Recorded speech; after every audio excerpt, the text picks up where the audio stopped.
नमस्कार, मैं गौरी और आप देख रहे हैं इंडिया पब्लिक खबर। 29 सितंबर 2008 महाराष्ट्र के नासिक के मालेगांव में हुए धमाके के मामले में आज कोर्ट ने 17 साल बाद अपना फैसला सुनाया है और सभी आरोपियों को कोर्ट ने बरी कर दिया है। 17 साल बाद आए इस फैसले के बाद अब बयानबाजी तेज हो चुकी है। अलग अलग राजनेताओं की ओर से कोर्ट के द्वारा आए इस फैसले का स्वागत किया जा रहा है। जानकारी के लिए आपको बता दें कि इस धमाके को 17 साल पहले हिंदू आतंकवाद कहा गया था, जिसमें पूर्व सांसद साध्वी प्रज्ञा को भी सजा हुई। वहीं आज 17 साल बाद कोर्ट ने अपने फैसले में सभी आरोपियों को बरी कर दिया है।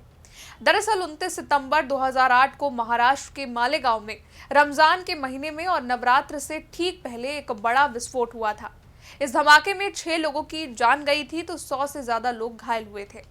हमले में पहले किसी आतंकवादी संगठन के शामिल होने की खबरें सामने आई, लेकिन एक मोटरसाइकिल की वजह से पूरी कहानी पलट गई थी। इस धमाके में पूर्व सांसद प्रज्ञा ठाकुर और कर्नल पुरोहित समेत कई नाम सामने आए थे। मामले की जांच एटीएस कर रही थी। इसके बाद मामले में हत्या, आपराधिक साजिश और आतंकवाद के तहत मामला दर्ज किया गया। हालांकि साल 2011 में इस धमाके की जांच की जिम्मेदारी एनआईए को दी गई और आज एनआईए कोर्ट ने यह बड़ा फैसला सुनाते हुए सभी आरोपियों को बरी कर दिया है।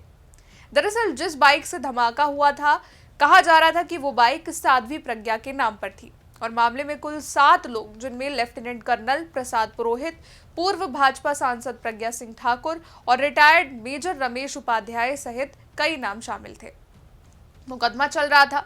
इन सभी लोगों पर गैर कानूनी गतिविधि अधिनियम और भारतीय दंड संहिता आईपीसी की विभिन्न धाराओं के तहत आरोप लगाए गए थे और आज पूरे 17 साल बाद कोर्ट ने अपना फैसला सुनाया और एनआईए कोर्ट ने सबूत के अभाव में सभी 7 आरोपियों को बरी कर दिया। कोर्ट ने अपने फैसले में साफ कर दिया कि ना तो बम मिला था और ना ही आरडीएक्स और ना ही कोई फिंगरप्रिंट।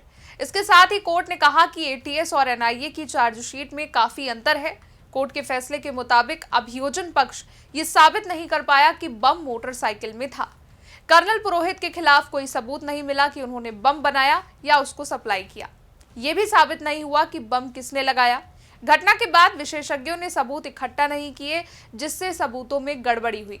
अपना फैसला सुनाते हुए कोर्ट ने कहा कि धमाके के बाद पंचनामा ठीक से नहीं किया गया, घटनास्थल से फिंगरप्रिंट नहीं लिए गए और बाइक का चेसिस नंबर भी रिकवर नहीं हुआ। साथ ही वो बाइक साध्वी प्रज्ञा के नाम से थी, ये भी सिद्ध नहीं हो पाया। अदालत ने साफ कर दिया कि 7 आरोपी निर्दोष हैं। केवल संदेह के आधार पर किसी को सजा नहीं दी जा सकती।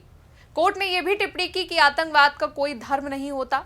जानकारी के लिए आपको बता दें कि इस मामले में कई आरोपों को साबित नहीं किया जा सका। कोर्ट के फैसले के मुताबिक आरडीएक्स और बम का सबूत साबित नहीं हो पाया।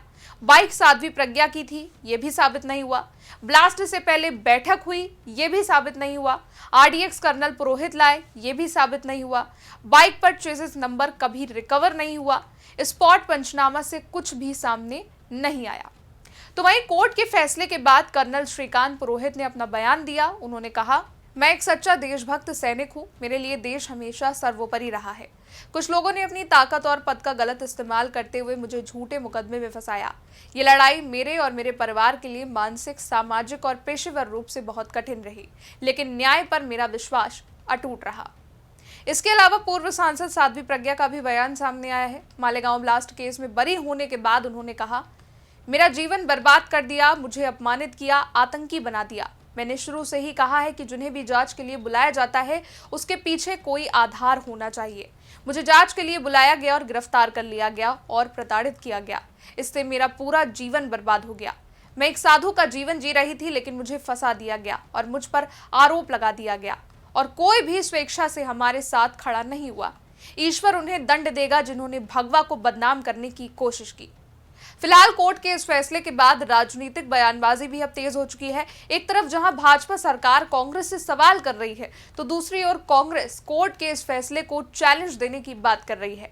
इस पर आपका क्या कहना है, ये कमेंट सेक्शन में बताइएगा। वीडियो को लाइक कीजिएगा, शेयर कीजिएगा, चैनल को सब्सक्राइब कीजिएगा। शुक्रिया।